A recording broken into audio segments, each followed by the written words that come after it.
Hello students, how are you? I hope you are well and healthy. I am here with a new video of Business Studies Unit number 3, Business Environment. In last video of the Business Environment, you studied the new economic policy which was done by government in 1991. जुलाई 1991 के अंदर जो government ने एक new economic policies बनाई थी उसकी features आपने पढ़ी. Now in this video I am discussing the components of new economic policy. इस न्यू इकोनॉमिक पॉलिसीज के कौन कौन से कंपोनेंट हैं, इसको हम न्यू इंडस्ट्रियल पॉलिसी के नाम से भी जानते हैं. And it was regulated on July 1991.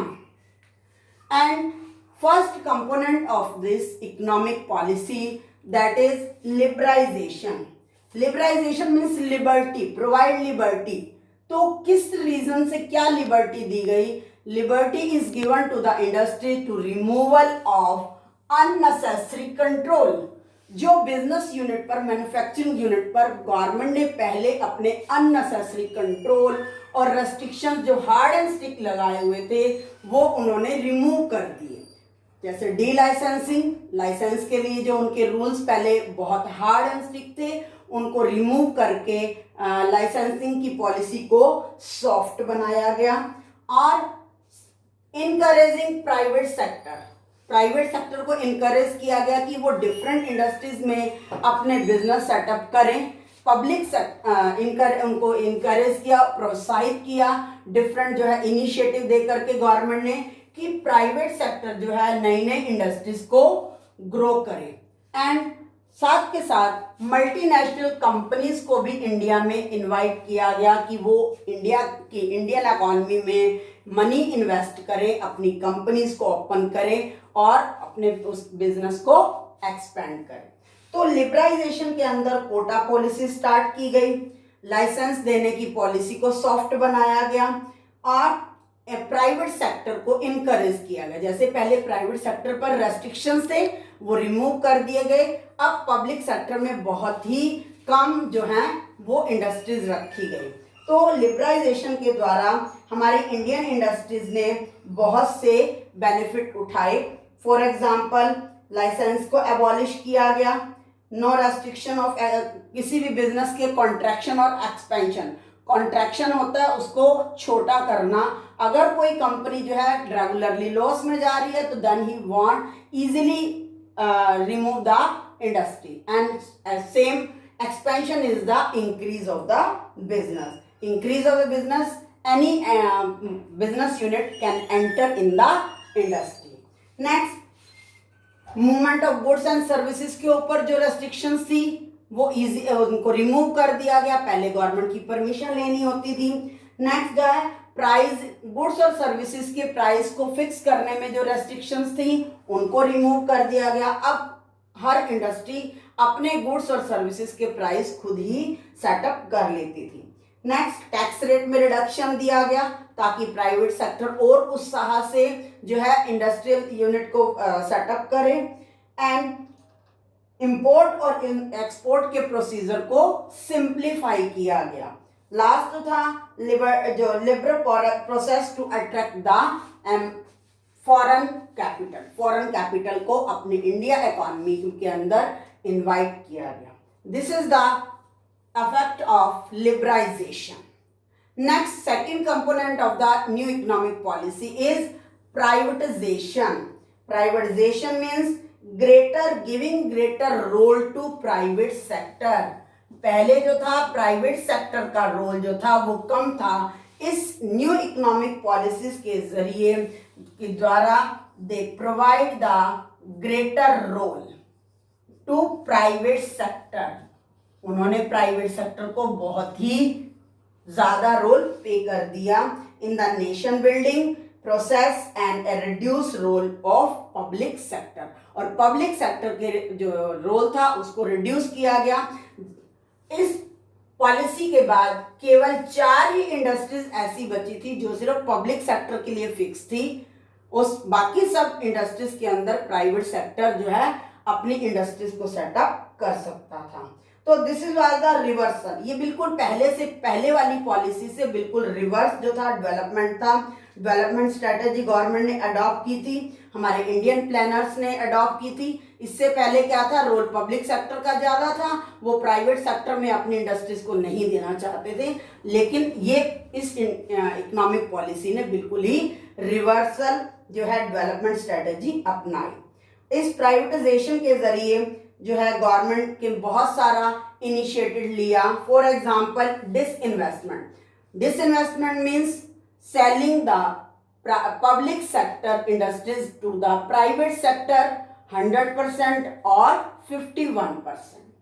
तो दैट मीन्स जो पब्लिक सेक्टर पहले लॉस में चल रहे थे, अब उनको प्राइवेट सेक्टर को सेल कर दिया गया।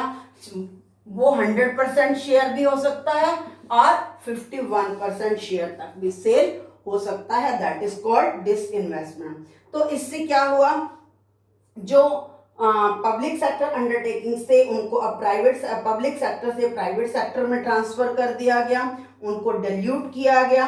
और इस प्राइवेट सेक्टर से जब उनका रोल, प्राइवेट सेक्टर को रोल दे दिया गया, then management and private sector do hard work to grow that unit. Second is setting up board of industrial and financial reconstruction। अब प्राइवेटाइजेशन के लिए उन्होंने इंडस्ट्रीज और फाइनेंस को दोबारा से रिकंस्ट्रक्ट, दोबारा से उसको सही तरीके से बनाने के लिए एक बोर्ड की भी स्थापना की, बोर्ड को जनरेट किया। That board is industrial and financial construction board, BIFR। ये बोर्ड जो है वो जितनी भी बीमार पब्लिक सेक्टर यूनिट्स कौन सी थी जो कॉन्टिन्यूअसली लॉस में जा रही थी, that are called sick PSU जो है, that means sick public sector units undertaking. तो उनके उद्धार के लिए, उनको और ग्रो करने के लिए, उनको फ्लोरिश करने के लिए board of industrial and financial reconstruction की स्थापना की गई।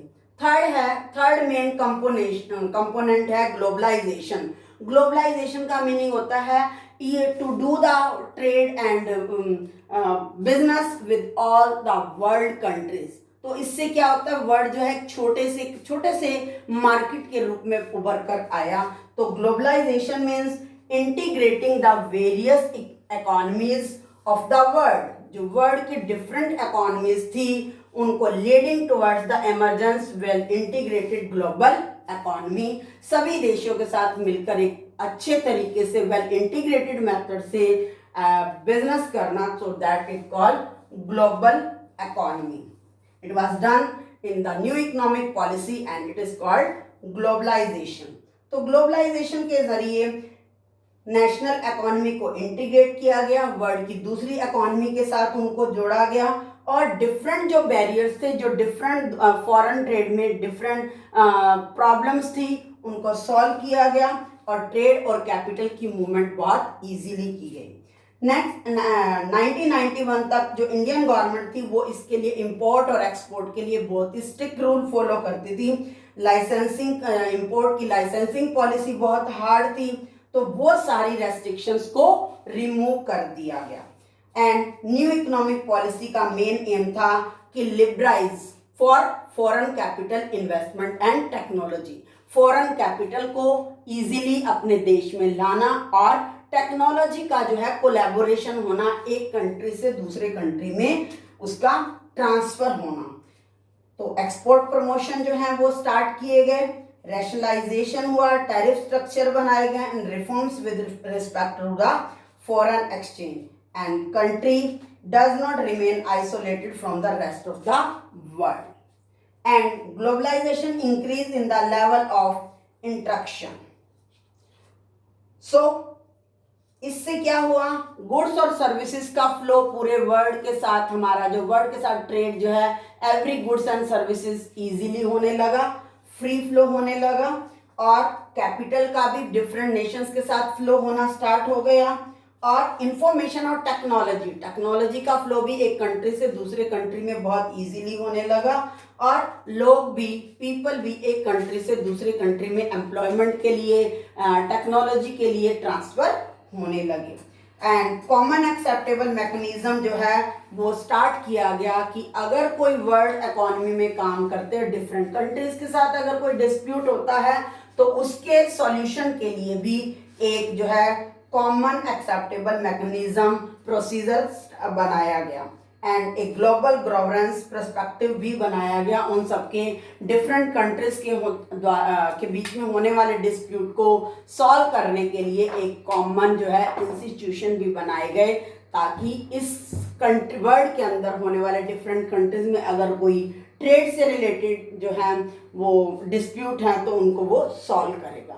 तो इस तरीके से 1991 के अंदर हमारी कंट्री के अंदर जो मेजर रिफॉर्म हुए, उसके बाद हमारी इंडियन इकोनॉमी ने ग्रो करना शुरू किया, and then it become a larger economy in the world. So I hope you understand this topic and you can revise this topic from your book. Thank you. Have a nice day.